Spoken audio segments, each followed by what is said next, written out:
Hi everyone, I am Avdesh God.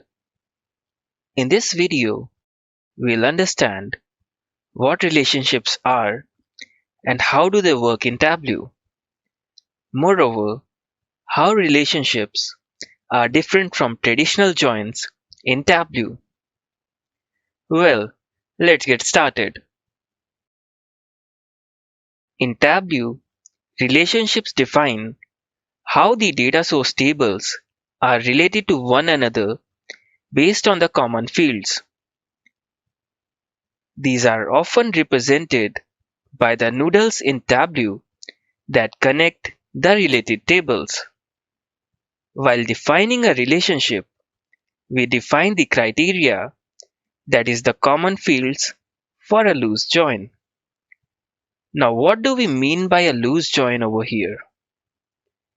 This means that the join operation will happen based on the requirement in the view during the runtime as a part of the query itself. For example, in a view that requires the data from the first table only, then in that case, Tableau will not include the second table at all with the join conditional in the query that is passed to the data source. Doesn't relationships sounds like an intelligent implementation of the traditional joins, wherein the query passed to the data source will contain join information as well? Well, we'll understand more on this during the implementation part.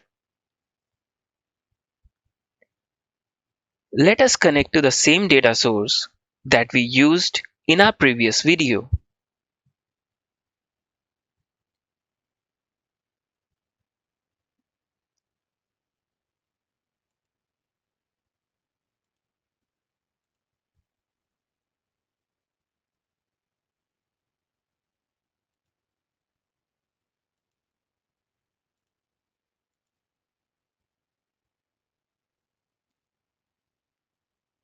We will be connecting to the total sales Excel file along with the quantity sold CSV. Remember, relationships are defined at the logical layer, which is the default layer that Tableau shows up in our data source pane. Whereas to define or set up the joins, we need to move to the physical layer.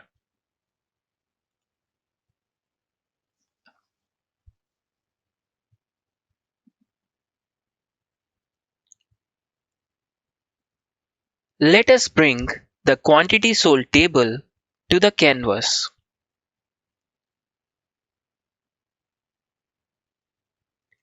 Tableau will open up the Edit Relationship dialog box. We can select a single or even a combination of fields to define the relationship, or you can say the loose joins between total sales and quantity sold tables. Let us select the first field as state in both of these data sources. In order to add the second relationship field, we need to close the first one and click on Add More Fields. Let us select the region field as the second relationship field in both of the data sources.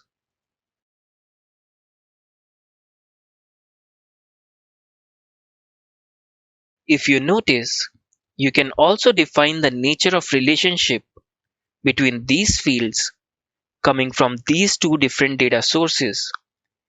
That is, we can either set up the relationships using an equal to sign, a not equal to sign, one field less than the other field, or less than equal to the other field, or even one field greater than the other field, and last but not the least, greater than equal to the other field.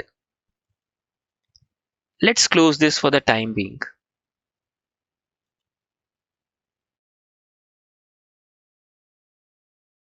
You can hover over the relationship noodle to see how it's defined. Moreover, you can also single click it to edit the same.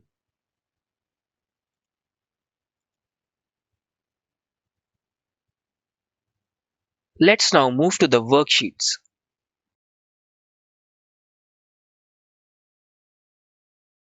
If you notice, in the data pane, the fields are organized by the tables, and further down the line, the dimensions and measures are separated by a horizontal line within each table.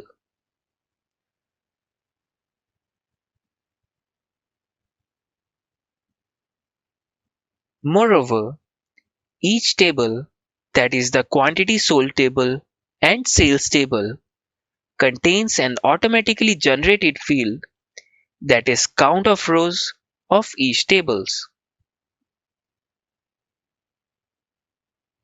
Let us quickly create a view to understand more on how relationships work in Tableau.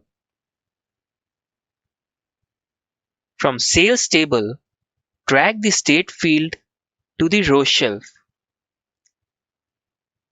Let us bring in the sales field to column shelves as well.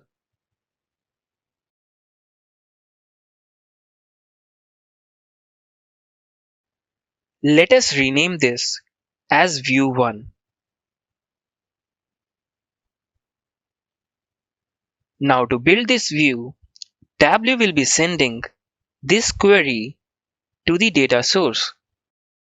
That is, to bring in all the states along with the aggregated sum of sales at the state level from the sales table alone. We do not see the quantity table at all in this query. Reason being, we do not require any data from the quantity sold table. So that's why the table is not included at all in the underlying query sent to the data source. That's how relationships at times can render a better performing and optimized dashboard. Whereas, if we would have built this view using joins, then irrespective of the fact that we require data only from one table, that is the sales table, Tableau would still have had sent the query inclusive of the join. Although the join type depends upon the one that we define while setting up the data source. That is, it can either be a left, right, inner, or an outer join.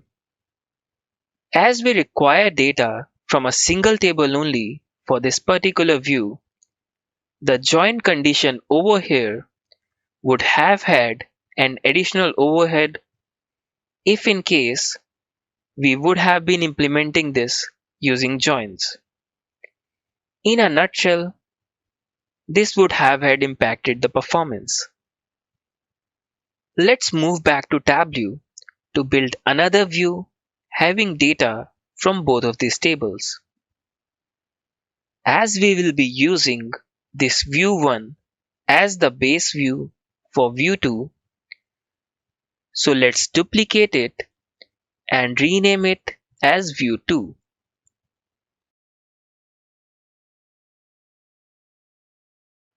Let us now bring the quantity field from the quantity sold table to the column shelf.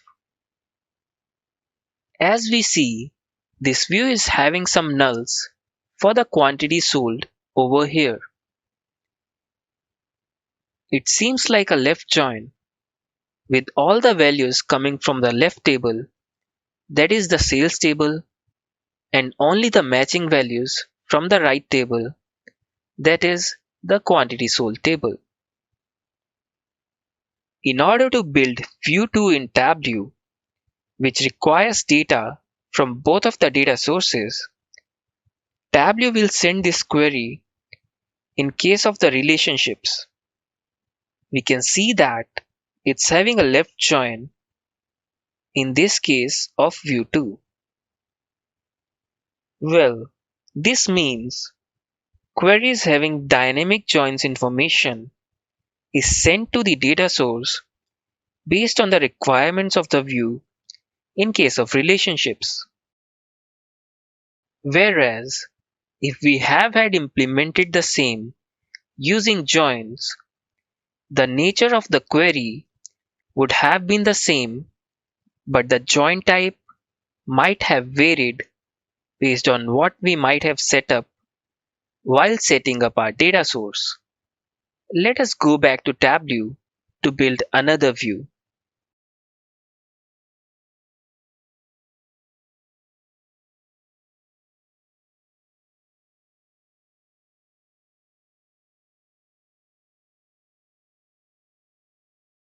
Let us drag the state field from quantity sold table to the row shelf along with quantity to the column shelf. Let us bring in the sales data as well from the sales table.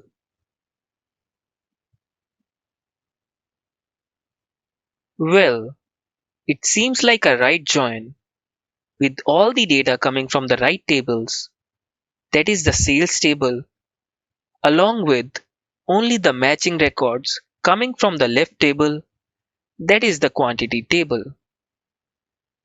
Let us quickly have a look at the query that Tableau passes to the data source to build this view. As we can see, in case of view 3 as well, the data is required from both of the tables, but as we are displaying it at the level of state field coming from the quantity table, so that's why we are having a group by based on the same instead of the state field from the sales table. Moreover, we have a right join over here with sales as the left table and quantity sold as the right table. Whereas in case of joins, the join type would have been defined at the time of setting up the data source instead. In a nutshell, relationships are analogous to joins with some of the flexibilities, such as what type of join we require depending on the view, or whether at all we require a join or not.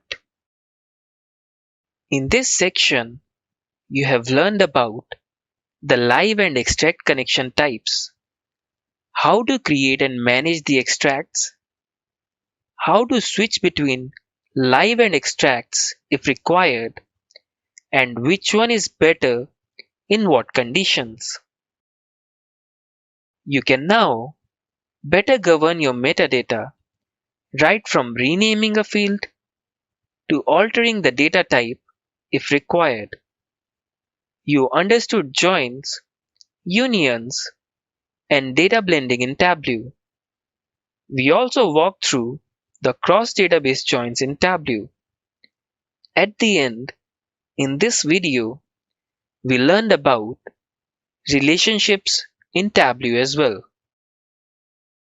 In the next section, we'll be building together the built-in visuals in Tableau using Show Me.